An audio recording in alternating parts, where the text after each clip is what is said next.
Então nós estamos falando sobre o Romanos capítulo 5 e razões para nos alegrar na justificação, tá? Então o capítulo 5, ele começa falando para nós que eu e você, nós temos motivos para ficar contentes. Por que eu tenho motivo para ficar contente? Porque Deus te declarou justo quando você entregou a vida para Jesus. Então, no dia que você entregou a vida para Jesus, Deus olhou e disse assim: eu te declaro justo. Bom, você não merece, eu também não mereço que Deus olhe para mim e fale assim: eu te declaro justo, Gilberto. Não, por favor, eu não sou merecedor disso. Nenhum homem na face da terra é merecedor disso aí. Mas aí você lê no versículo 1, que sendo justificados pela fé. Então, o que faz você ser declarado justo é que você creu que Jesus Cristo morreu no seu lugar, que Ele pagou a sua conta lá na cruz. É isso que faz você ser declarado justo. Agora, o que Paulo está fazendo no capítulo 5? Paulo, ele está querendo mostrar para nós como é bom ser declarado justo, como foi bom você decidir entregar a sua vida para Jesus. E aí, meus irmãos, na semana passada não, né? 3 semanas atrás, pode mudar? Isso. O Paulo, ele destaca algumas bênçãos para quem foi justificado pela fé. Você entregou sua vida para Jesus, então, olha, Paulo está dizendo assim, olha, a justificação, versículo 1, ela te dá paz com Deus. E só isso seria maravilhoso. Por quê? Porque o pecador está de mal de Deus.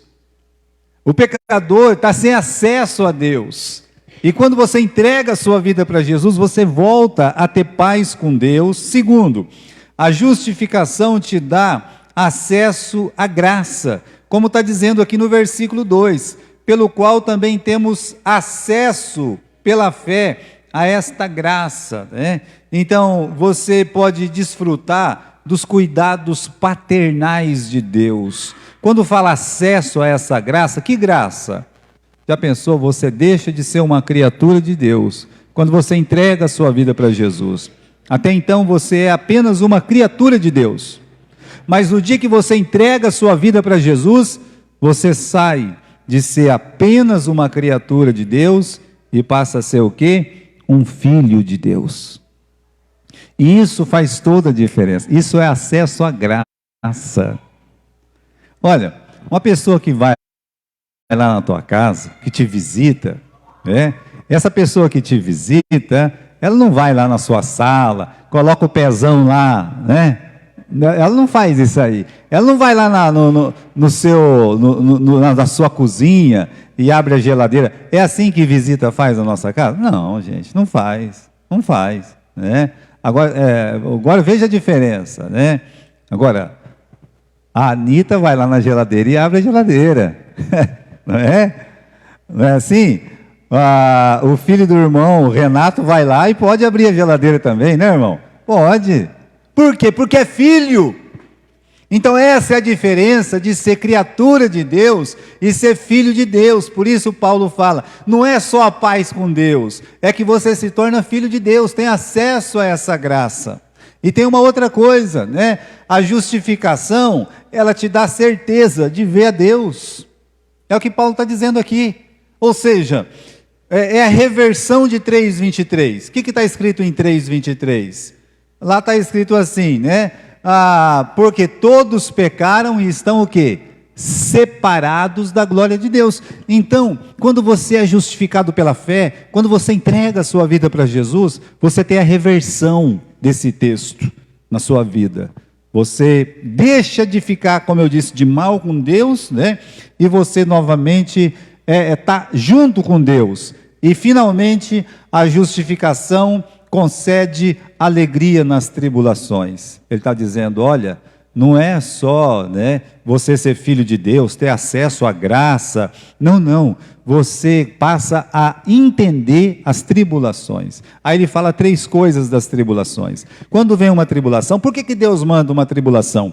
Agora aqui no capítulo 5, né, no versículo 4, diz assim, perdão, 3, lá no final. A tribulação produz o quê? A primeira coisa que a tribulação produz o quê? O que está escrito aí? Paciência. A paciência produz o quê? Experiência. E a experiência produz o quê? Produz a esperança. Meus irmãos, sabe, uma coisa leva a outra. Quando você passa por uma tribulação, você, a sua família, vocês aprendem a ter mais paciência, a confiar mais em Deus. Esse aprendizado de confiar mais em Deus vai te dar o quê? Vai para a segunda. A paciência produz o quê? A experiência. Uma pessoa que foi atribulada, uma pessoa que sofreu, vamos dizer que se você já foi mandado embora do serviço quando mais precisava do serviço, e aí você passa aquele tempo orando a Deus, pedindo ajuda, e aí passa aquela tribulação e você vê que Deus te fez vencedor. Quando pensa que não, entra uma pessoa na igreja, um recém-convertido, e acontece a mesma coisa com ele. Você tem ou não tem experiência para ajudar essa pessoa? Você tem. Você pode olhar e dizer assim, olha, eu já passei por isso, meu irmão, eu tenho experiência. E a experiência produz o quê? A esperança. Agora, olha o que diz o versículo 5. Vamos notar o que está escrito no versículo 5. Essa esperança não decepciona. É isso que Deus está dizendo aqui. Qual que é o nosso assunto hoje, né? O nosso assunto hoje é justificação pela fé, nos traz a certeza do amor de Deus por nós. É a outra bênção que a justificação pela fé traz. Traz esse entendimento do amor de Deus. Então vamos olhar o versículo 5 aqui, olha lá. A esperança não traz confusão. Por quê? Porque o amor de Deus, ele está derramado nos nossos corações pelo Espírito Santo que nos foi dado. Paulo está dizendo que esta esperança não decepciona, tá? Você sabe que eternamente é declarado justo. Por que eu não vou ser decepcionado? Resposta: porque Deus nos ama. Uma coisa que a justificação pela fé faz dentro de você, na tua cabeça, no teu coração, na tua vida. A justificação pela fé mostra, revela para você que Deus te ama. Deus, Ele te ama. Você vai aprender isso, sabe como? Olhando para a cruz. É o que nós vamos ver agora, sabe? Vamos dar uma olhadinha aqui no versículo 6 e no versículo 8. Versículo 6. Porque Cristo... as crianças estão aqui na frente, ô Adriano? Mas por que deixaram as crianças aqui na frente? Na perua? E porque dá para colocar eles lá na casa? Colocar elas lá dentro da casa, lá e fechar o portão, né? Muito bem. Versículo 6. Porque Cristo, estando nós ainda fracos, morreu a seu tempo pelos pecadores. Vamos observar esse amor de Deus. O amor de Deus, meus irmãos, ele é declarado na Bíblia assim, olha, o amor que Deus tem por nós. Eu quero fazer para você essa diferença. O amor que Deus tem por você. A Bíblia se preocupa em mostrar isso, o amor que Deus tem por você.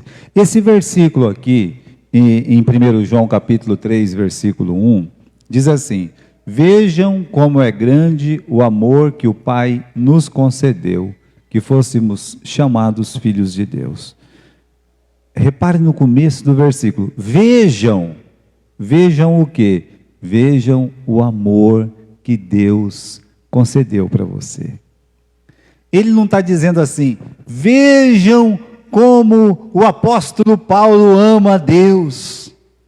Não está escrito isso. Vejam como eu, João, eu amo a Deus. Também não está escrito isso.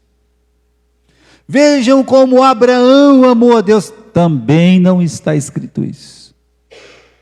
Quando fala do amor, Deus ele tem a preocupação de mostrar o quanto Ele te ama. Porque, infelizmente, a Bíblia não pode falar do quanto nós o amamos. A Bíblia pode falar do nosso dever de amá-lo. Amarás ao Senhor teu Deus de todo o teu coração, de toda a tua alma, de todo o teu pensamento, de todas as suas forças. A Bíblia pode falar do amor, do dever que você tem de amá-lo. A Bíblia incentiva, a Bíblia pode falar disso. Agora, falar, olha, como foi grande o amor dessa... Ah, calma lá, a Bíblia não tem muito para falar desse assunto não. Sabe por quê? Porque a cada dia nós devemos aprender a amá-lo mais e mais. É o nosso dever. Só que, infelizmente, meus irmãos, nosso amor comparado com o dele é nada. O amor que você tem a Deus, comparado com o amor que Deus tem por você, é nada. O nosso amor, ele é muito circunstancial, sabe? Quanto é que nós amamos a Deus? O que diz na parábola do semeador? Que quando vem a tribulação, a angústia, os cuidados da vida, os prazeres da carne, o que acontece com esse amor? Esse amor, ele vai se definhando, ele vai murchando. É por isso que a Bíblia se preocupa em mostrar o tamanho do amor de Deus por você. Vamos ver aqui, olha. Vejam como é grande o amor que o Pai nos concedeu para que fôssemos chamados filhos de Deus. De fato somos. João está dizendo, de fato nós somos filhos de Deus. Só que é o seguinte, eu quero mostrar para vocês o grande amor que Deus tem por nós, né? Então repare como é grande o amor de Deus por nós e não o nosso amor por Ele, né? Então, Paulo ele vai mostrar um pouquinho desse amor maravilhoso que Deus ele tem por nós. Então, meus irmãos, primeiro, o amor de Deus, ele foi derramado nos nossos corações. Vamos dar uma olhadinha aí no versículo 5. A esperança não traz confusão, por quê? Porque o amor de Deus está derramado nos nossos corações. Agora eu faço uma pergunta para você, meu irmão. Quando Deus derramou o amor dele no seu coração, como é que era o seu coração quando Deus derramou o amor dele no seu coração? Como é que a Bíblia define o nosso coração? Vamos dar uma olhadinha em Jeremias? Dá uma olhadinha em Jeremias, capítulo 17, versículo 9. Você consegue ler ou na sua Bíblia ou aqui? Ora, não há nada mais enganoso e mais irremediável do que o coração humano. A sua doença é incurável. Quem é capaz de compreendê-lo? Isso é uma tradução. Tem uma outra tradução que diz assim: enganoso é o coração, mais do que todas as coisas, irremediavelmente corrupto, quem o conhecerá? Eu digo para você, meu irmão, que é nesse coração enganoso, é nesse coração corrupto, que Deus, Ele derramou o amor dEle aí nesse coração, no meu coração. O nosso coração não era bom quando Ele derramou o amor dEle no nosso coração. Olha aqui, Jesus disse o que abriga o nosso coração. Agora esse texto é muito importante, de Marcos capítulo 7, no versículo 21 e versículo 22. Diz assim: dentro do coração dos homens procede os maus pensamentos, imoralidades sexuais, os furtos, os homicídios, os adultérios, as ambições desmedidas, as maldades, o engano, a devassidão, a inveja, a difamação, a arrogância, a insensatez. Esse era o coração do apóstolo Pedro quando Jesus encontrou ele. Esse era o coração do apóstolo João, o apóstolo amor, quando Deus encontrou ele. Esse era o coração do Abraão quando Deus encontrou ele. Esse é o coração do Gilberto quando Deus encontrou ele. Você acha mesmo que o seu coração estava lá limpinho, bonitinho? Ai, meu coraçãozinho vai receber o amor de Deus. Não, não. Você tem que entender o tamanho desse amor de Deus. Para você entender o tamanho do amor de Deus, você tem que entender o seu coração. Você tem que entender como é que Deus encontrou seu coração. O seu coração não era bom, o seu coração era ruim, assim como o meu. Aí Deus está dizendo que Ele derramou o seu amor através do Espírito Santo. Sabendo que tinha um coração corrupto, o Davi disse assim: olha, inclina o meu coração para os teus testemunhos e não para a ganância. Senhor, inclina o meu coração para a tua palavra, para a lei. Tem aqui, meus irmãos, nós precisamos imaginar a cena de Deus derramando esse amor, sabe? Tem duas formas de você imaginar. A primeira forma, tenta mudar para nós aí esse desenho. Infelizmente você não vai ver, mas é uma fada, sabe? É uma fada que tem uma poção, sabe? E aí você pode imaginar aquela fada jogando um pouquinho daquele amor, sabe, assim, no coração dos homens, e os homens recebendo aquele amor, jogando assim, olha que coisa gentil. Eu acho que na televisão ia aparecer assim: como é que Deus derramou o amor dele? Ah, foi que nem aquela fada linda, sabe, que vai jogando um pouco de amor, assim, que nem joga pétalas de rosa, e vai entrando no coração dos homens. É assim? Às vezes a gente pensa que é assim. Se você pensa que é assim, você está completamente enganado. Não foi assim que Deus derramou o amor dele sobre nós. Agora tem uma outra figura que mostra como é que Deus derramou o seu amor. Olha lá, você tem uma cruz, que é igual o coração de Deus. Então, como é que Deus derramou esse amor? Ah, não vai pensando em fadinha não, tá? Você tem que pensar o seguinte: a prova do amor de Deus é a cruz, é o Calvário. A prova do amor de Deus é Ele entregando a vida dele, derramando o seu sangue precioso. Aquilo é prova de amor. Então, meus irmãos, como é que seria num conto de fadas? Volta lá naquela página, meu irmão, né? É uma figura bonita, né? Que vai passando. Agora, como é que realmente aconteceu? Como é que realmente aconteceu? Vamos ler o versículo 8, olha lá. Como é que aconteceu o derramamento desse amor de Deus? Versículo 8: Deus, Ele prova o seu amor para conosco, em que Cristo morreu por nós, sendo nós ainda pecadores. Deus prova o seu amor, que Ele morreu. Eu não vou chegar nessa última parte do versículo não, tá? Agora, eu só quero mostrar para você como é que Deus manifestou o seu amor. Como é que Ele derramou esse amor. Esse amor não estava numa varinha mágica. Esse amor estava lá no corpo de Jesus e foi derramando do seu corpo pela cruz até cair em nós o sangue do Senhor Jesus Cristo. Isso aí é a maior demonstração de amor. Então, meus irmãos, Paulo quer nos mostrar o quanto Deus nos ama, quanto Deus nos ama. Jesus, ele disse sobre esse amor. Você conhece aquele versículo de João 3,16? Ah, pastor, eu conheço. Então, vamos aqui pensar. Deus amou o mundo de tal maneira que deu seu Filho unigênito, para que todo aquele que nele crê não pereça, mas tenha a vida eterna. Agora vamos pegar só a primeira parte do versículo. Deus amou o mundo de tal maneira.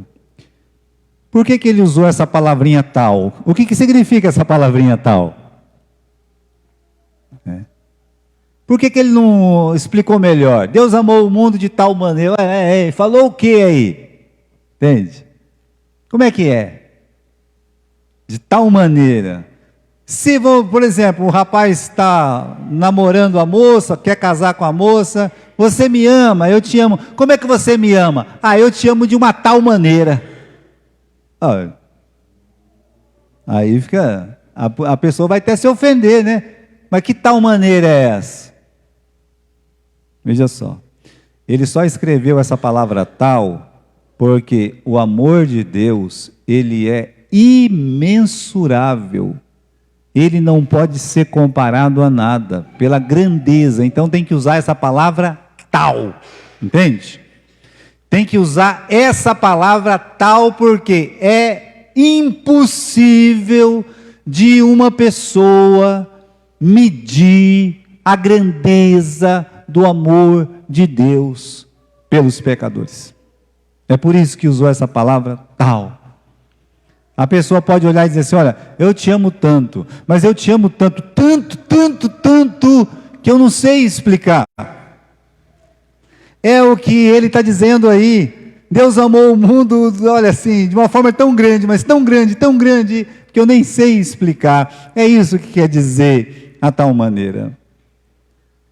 Você na tua casa, você sabe quanto que você gastou de água. Por quê? Porque tem um hidrômetro lá. O que é hidrômetro? É um medidor de água. Hidro quer dizer água.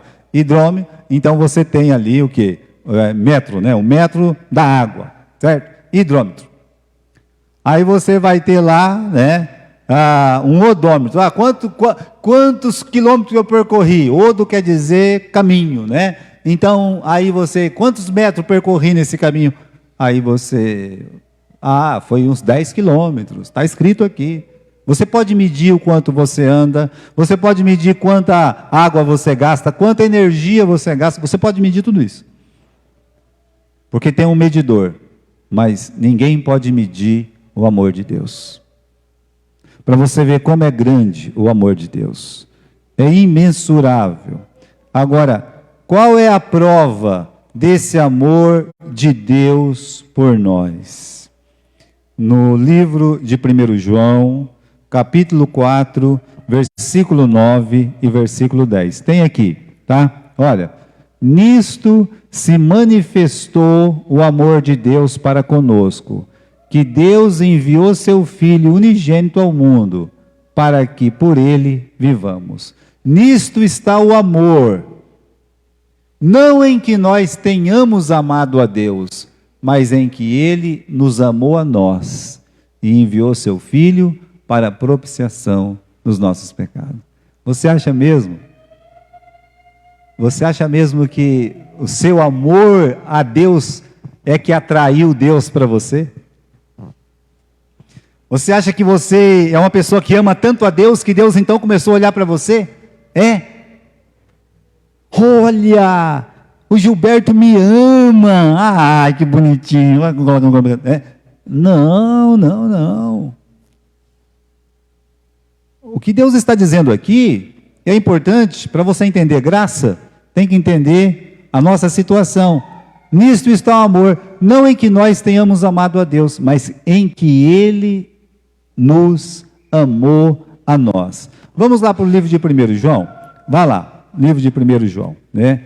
1 João, então vamos lá na palavra, capítulo 4, versículo 9, certo?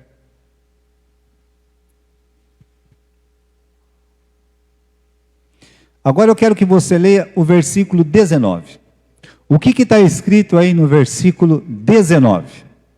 Então, quem que encontrou esse versículo aí? Capítulo 4, versículo 19 de 1 João. Você já encontrou? Encontrou? Então leia para nós aí.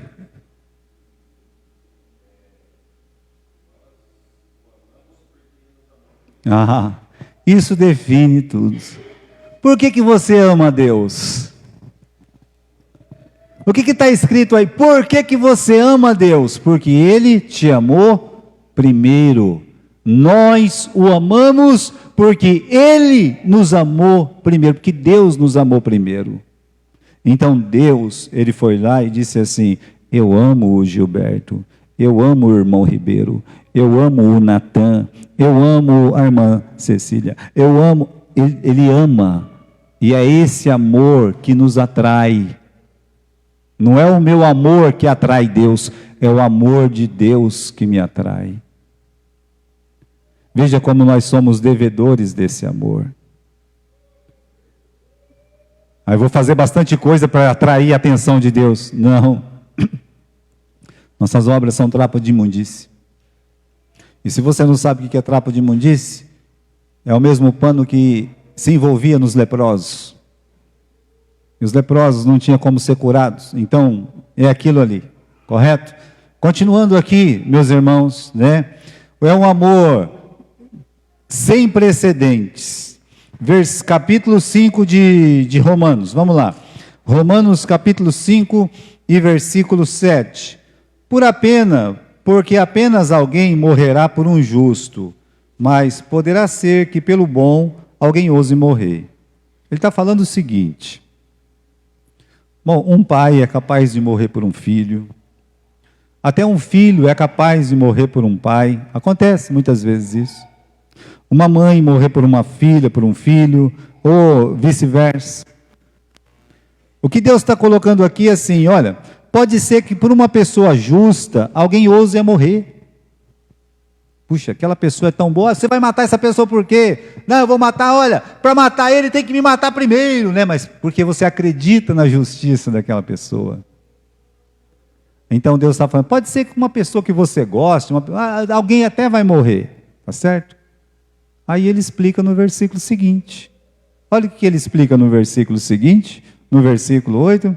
Mas Deus, Ele prova o seu amor para conosco, que Cristo morreu por nós, sendo nós ainda o quê? Pecadores. Sendo nós ainda pecadores. Então vem essa pergunta aqui, olha. Qual é a pergunta? Quando Deus nos amou? Quando é que Deus amou você? Quando Deus amou o irmão Alcides? Quando Deus amou o irmão José Carlos? Olha lá, tá? Nós o amamos porque Ele nos amou primeiro. Foi o versículo lido pelo irmão Adriano em 1 João, capítulo 4, versículo 19. Agora, Deus nos amou, estando nós ainda fracos, versículo 6. O que significa isso? Nós não tínhamos força. Você fraco no sentido que você não tinha como ir até Jesus. Você não tinha força, o pecado não te deixava ir até Jesus. Ele te amou quando você estava sem força e sem vontade. Sem força no sentido, eu não tenho desejo de ir a Cristo. Ele te amou sem essa vontade, sem essa força. É por isso que diz, estando nós ainda fracos, sabe aquela pessoa que está deitada na cama, você não sabe se é gente, se é uma pamonha, se é um macarrão cozido, mas é aquela pessoa, então, Deus te amou ali, nessa sua imperfeição de fraqueza. Segundo, diz no versículo 8 que Deus nos amou sendo nós ainda pecadores. É muito importante essa definição. Por quê? Porque a pessoa fala assim, eu vou ter uma... Ah, calma lá, para que você quer fazer tudo isso aí? É para Deus me amar. Não, meu filho. Deus te amou quando você era um pecador. Você não era transformado. Você não tinha sido tocado pelo Espírito Santo. Você era aquilo que nós já falamos, um coração corrupto. E aqui Deus está dizendo, morreu por nós, quando nós ainda éramos pecadores, completamente pecador. Deus nos amou no nosso pior, como fez com aquela adúltera lá, jogada aos seus pés. Olha, ali, meus irmãos, toda a expressão do amor de Deus está ali. Deus nos amou, sendo nós ainda pecadores. Jesus não esperou ela ser transformada. Jesus não esperou ela ser circuncidada, como trata os assuntos anteriores do capítulo 5. Não. Amou ela, sendo ainda pecadora, sem força de chegar a Deus. Agora, uma outra pergunta que é tão importante quanto essa: nós podemos confiar nesse amor? Você pode confiar no amor de Deus, você pode até não confiar no seu amor que você tem para Deus. Você pode até não confiar, né?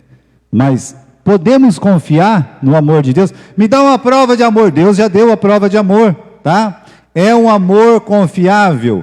1 João capítulo 4, versículo 16. Então vamos lá na Bíblia lá. 1 João capítulo 4, versículo 16.